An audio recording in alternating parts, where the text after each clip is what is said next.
In today's video, I'm going to teach you how to add a watermark in CapCut PC. If you want to brand your videos, protect your original footage, or simply place a clean logo-style text overlay on your edit, this is one of the easiest ways to do it inside CapCut on desktop. The good thing about this method is that it's quick, adjustable, and works well whether you want a subtle watermark in the corner or a more visible one across the frame. To get started, we first need to create the branding layer that will sit above your video. Move your mouse to the navigation bar in the top left area of the interface and click on the Text tab. Once the text options open, find the basic default text asset in the browser panel. Click and drag that text asset down onto track lane 2, placing it directly above your main video clip. This is important because anything on the upper track will appear on top of the footage below.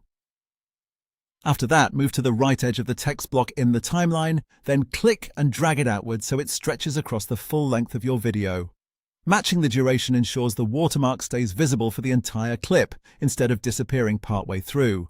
Next, we'll customize the watermark itself. Move over to the Settings panel on the top right side of the screen.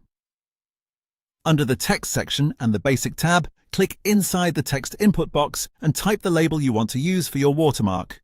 This could be your brand name, your website, or your social media handle, but make sure you only use public branding information that you actually want shown in your video. Right below that, you can select a font style. A clean and bold font usually works best because it stays readable, even when the watermark is made smaller and more transparent. Now look at the preview window in the center of the screen. Click on the text box and use the frame handles to scale it down to a size that feels balanced. Then drag it into position. A corner placement is usually more subtle, while placing it across the middle makes it harder for others to crop out. Finally, let's turn the text into a proper watermark. In that same Properties panel on the right, scroll down until you find the opacity setting. Click and drag the slider to the left until it reaches about 30%. As soon as you do that, the text becomes semi-transparent, giving you a professional-looking watermark that protects your content without overpowering the video. And that's it! You've successfully added a watermark in CapCut PC.